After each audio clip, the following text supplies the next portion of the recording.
سب سے پہلے تو صحیح مسلم کی وہ حدیث ہے جو مرزا صاحب نے خود بیان کی ہوئی ہے، اور اس حدیث سے کچھ نتائج بھی مرزا صاحب نے خود نکالے ہوئے ہیں، لہٰذا ہمیں محنت کم کرنا پڑے گی۔ اور کچھ باتیں تو ویری انٹرسٹنگ، بہت دلچسپ باتیں ہیں، آپ سن کر حیران ہوں گے کہ اللہ رب العزت کی قدرت ہے نا، اللہ رب العزت کی قدرت کا احساس بندے کو ہوتا ہے کہ ایک اتنا سخت مخالف، دشمنی کی حد تک ہر بات میں کیڑے نکالنے والا سیدنا معاویہ رضی اللہ عنہ کی ذات میں، تو اللہ رب العزت نے فضیلت بھی اس کی زبانی نکلوا دی، اور اس کو سمجھ بھی نہیں آئی شاید اس وقت، اور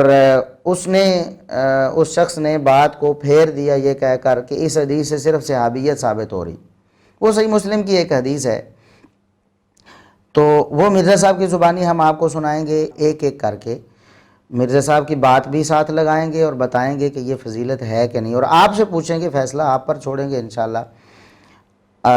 آپ لوگ جو ہیں وہ سمجھدار ہیں، ایسا کوئی شخص نہیں ہے جو بیوقوف ہو۔ ہاں کوئی شخص تعصب میں آ جائے تو الگ بات ہے، ہماری دعا ہے کہ اللہ رب العزت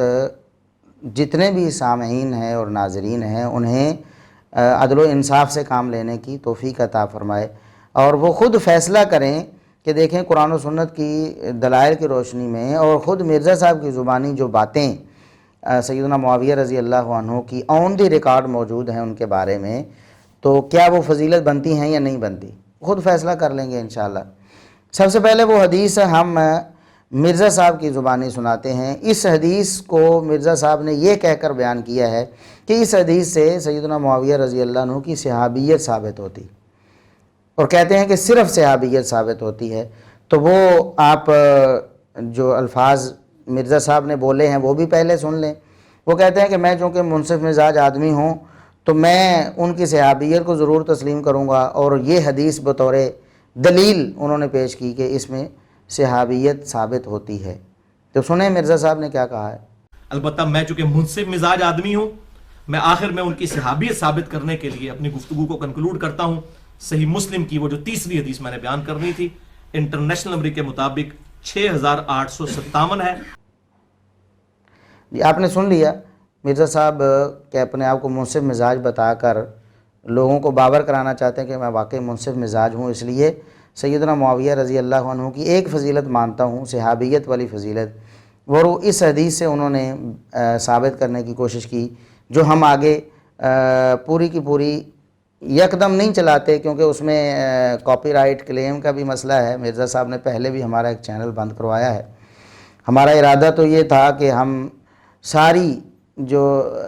ان کی بیان کردہ حدیث ہے پوری تفصیل کے ساتھ وہ ساری ایک ہی وقت میں چلا دیتے، لیکن پھر مجھے یہ خیال آیا کہ چونکہ لمبی ویڈیو ہم ایک ہی دم چلا دیں گے تو اس پر کاپی رائٹ کلیم کرنا مرزا صاحب کے لیے آسان ہو جائے گا۔ پہلے انہوں نے ہمارا چینل بند کروایا۔ بہرحال اللہ رب العزت کی حکمت ہوتی ہے، ہم نے دوبارہ جب کام شروع کیا نئے جوش اور ولولے سے، تو اللہ رب العزت نے ہمارے کام کو اور زیادہ ترقی دی، اور زیادہ لوگوں کی ہدایت کا باعث بنا وہ اصلاح میڈیا کا پلیٹ فارم۔ پہلے ہمارا جو یوٹیوب چینل تھا اہل سنت پاکستان کے نام سے تھا، اب اصلاح میڈیا کے نام سے ہے۔ تو بہرحال ہم ٹکڑے ٹکڑے پیش کریں گے۔ اب کئی لوگ اب بھی اعتراض کرتے ہیں جی آپ ایک ٹکڑا کاٹ لیتے ہیں ویڈیو سے، بھئی آپ ہمیں بتائیں کہ ہم پورے 1 گھنٹے کی ویڈیو یا 2-4 گھنٹے کی ویڈیو سنایا کریں آپ کو، اور پھر بتائیں کہ اس میں اتنے منٹ پر ایک بات تھی، ہم اس پر بات کرنے والے ہیں۔ بھئی ایسے نہیں ہوتا، حوالہ ہمیشہ ایک ٹکڑا ہی ہوتا ہے، ایک قطع ہوتا ہے، ایک اقتباس ہوتا ہے، جس کو 1-2 لائنوں میں ہوتا ہے، جس کو پیش کیا جاتا ہے۔ کتابوں میں آپ حوالے دیکھ لیں، ایسے ہی ہوتا ہے حوالہ۔ ہاں کسی کو اگر اعتراض ہے کہ ہماری کوئی ایک ویڈیو پیش کریں، کوئی ایک سنگل ون ہماری ویڈیو ہو جس میں ہم نے کوئی ایک اقتباس مرزا صاحب کا آؤٹ آف کانٹیکسٹ پیش کیا ہو، یعنی سیاق و سباق سے کاٹ کر پیش کیا ہو، کوئی ایک مثال آپ پیش کریں، منہ مانگا انعام آپ کو دیا جائے گا، اور علی اعلان ہم معذرت کریں گے کہ ہم اس غلطی کے مرتکب ہوئے ہیں، جان بوجھ کے تو ہم نے کبھی بھی نہیں کیا۔ اگر کوئی شخص پیش کرے گا اور ہم دیکھیں کہ باوجود کوشش کے ہم سے ہو گئے، ہم معذرت کریں گے، معافی مانگیں گے، اور اس شخص کو ہم انعام بھی دیں گے۔ لیکن ایسے جھوٹے الزامات لگاتے رہنا کہ یہ آؤٹ آف کانٹیکسٹ پیش کرتے ہیں، بھئی آج تک آپ نے کوئی ایک ویڈیو بتائی ہے، کوئی ایک کلپ بتایا ہے جو ہماری ویڈیو میں لگا ہو مرزا صاحب کا یا کسی بھی عالم دین کا، یا کسی بھی مکتب فکر کے کسی عالم کا، چاہے وہ شیعہ سے تعلق رکھتا ہو کوئی عالم، چاہے وہ کسی سنی مکتب فکر سے، وہ بریلوی مکتب فکر سے، دیوبندی مکتب فکر سے، کسی کا بھی کلپ ہم نے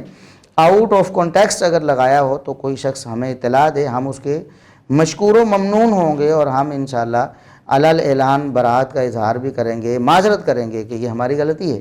لیکن جھوٹے پراپیگنڈے کرنا کہ دیکھیں جی یہ ویڈیو کاٹ کر، جب جواب نہ ہو تو پھر یہی جواب ہے۔ ہم نے بڑے بڑے لوگ دیکھے، میڈیا کے لوگ، ڈاکٹر عامر لیاقت صاحب، ان کے کتنے سکینڈلز آئے دنیا کے سامنے، تو جو لوگ ان کے حامی تھے اور خود انہوں نے بھی یہ کہہ کر ان کو جناب جواب نہیں جب آیا تو یہ کہہ کر رد کر دیا، جی یہ تو، یا تو کہا کہ یہ فیک ہے، جعلی ہے، ویڈیو آن ہی نہیں کرتا میں، یا پھر کہا کہ آؤٹ آف کانٹیکسٹ ہے۔ کئی لوگوں کے ایسے سکینڈلز موجود ہیں، اور کئی سیاسی شخصیات ہمارے ملک میں، ان کے بھی سکینڈلز آتے رہتے ہیں۔ تو ہمیشہ یہی ہوتا ہے، جو اندھے مقلدین ہوتے ہیں جنہوں نے دفاع ہی دفاع کرنا ہے، وہ فوراً یہی آگے سے کہتے ہیں، جواب نہیں ہے اس کا۔ بھئی آپ بتائیں کہ یہ اصل ویڈیو ہے، یہ اس کا آغاز ہے، یہ اختتام ہے، بات یہاں سے شروع ہوئی تھی اور اس کانٹیکسٹ میں ہو رہی تھی، انہوں نے کانٹیکسٹ سے آؤٹ کر کے اس کو سیاق و سباق سے کاٹ کر انہوں نے لوگوں کے سامنے غلط طور پر پیش کیا ہے۔ ہم انشاءاللہ اس پر معذرت کرنے کے لیے تیار ہیں، لیکن اللہ کے فضل و کرم سے کوئی ایک بھی ایسا کلپ پیش نہیں کیا جا سکے گا، کیونکہ ہم پوری دیانتداری کے ساتھ یہ کام کرتے ہیں۔ خیانت کرنا یہ دینداروں کا شیوا نہیں ہو سکتا، جو دین کا نام لیتے ہیں اور ساتھ میں اس طرح خیانت بھی کریں۔ ایسے لوگوں کو واعظ و تبلیغ بھی چھوڑ دینی چاہیے، ایسے لوگوں کو یہ منبر محراب بھی چھوڑ دینا چاہیے، ایسے لوگوں کو لیکچر دینا بھی چھوڑ دینا چاہیے۔ اور مرزا صاحب کے ہم نے بہت سارے ایسے معاملات لوگوں کو دکھائے ہیں کہ جہاں انہوں نے ڈنڈی ماری ہوئی، جہاں ترجمہ غلط کیا ہوا ہے، جہاں انہوں نے بات چھپائی ہوئی ہے، جو ہم نے فضائل بھی بیان کیے ہیں۔ آپ دیکھ رہے ہیں مرزا صاحب کے لیکچرز میں وہ فضائل آپ کو ملتے ہیں، تقریباً 20 فضائل ہم بیان کر چکے ہیں، اور 10 کے قریب آج ہم نے بیان کرنے ہیں۔ تو کیا مرزا صاحب نے لوگوں کو بتائے ہیں کہ دیکھیں یہ فضیلت ثابت ہوتی ہے، یہ موجود ہے؟ نہیں بتائے۔ یہ جو ویڈیو ہم آج استعمال کریں گے مرزا صاحب کی، بتائیں گے ان کے کلپس لگا کر، تو یہ بھی انہوں نے چھپانے کی کوشش کی، یا تو ان کی عقل میں آئے ہی نہیں کہ یہ فضائل واقعی ثابت ہوتے ہیں،